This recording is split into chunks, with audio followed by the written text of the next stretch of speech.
Baik, jadi akan saya jelaskan terlebih dahulu ya, kenapa DBD ini termasuk ke dalam salah satu hal yang perlu diwaspadai dan merupakan salah satu hal yang masuk ke dalam contoh bencana, yaitu bencana alam.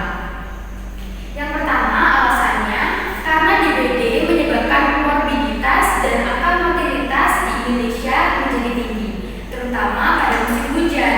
DBD ini biasanya terjadi pada musim hujan ya Bapak Ibu sekalian. Jadi kenapa DBD termasuk ke dalam bencana?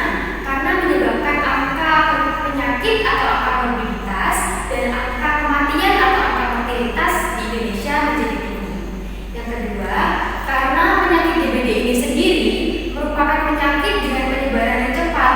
Biasanya terutama di musim penghujan, banyak sekali warga-warga yang terkena DBD, terutama anak kecil dan juga orang-orang dewasa.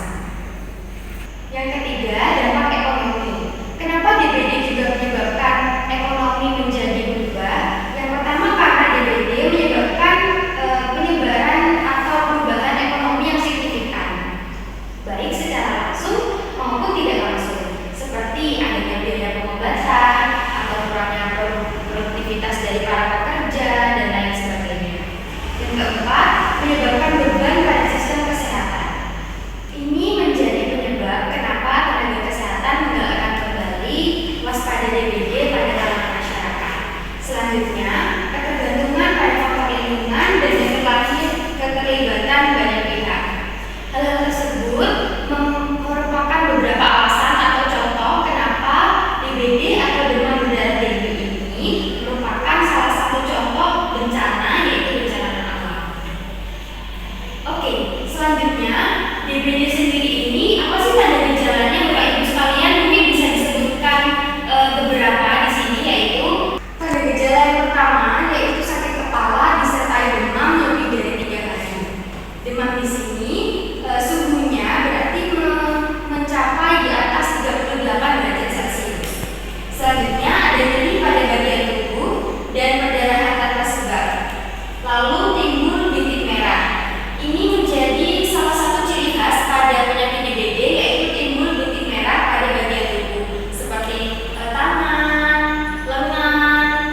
Selanjutnya disertai dengan mual dan muntah.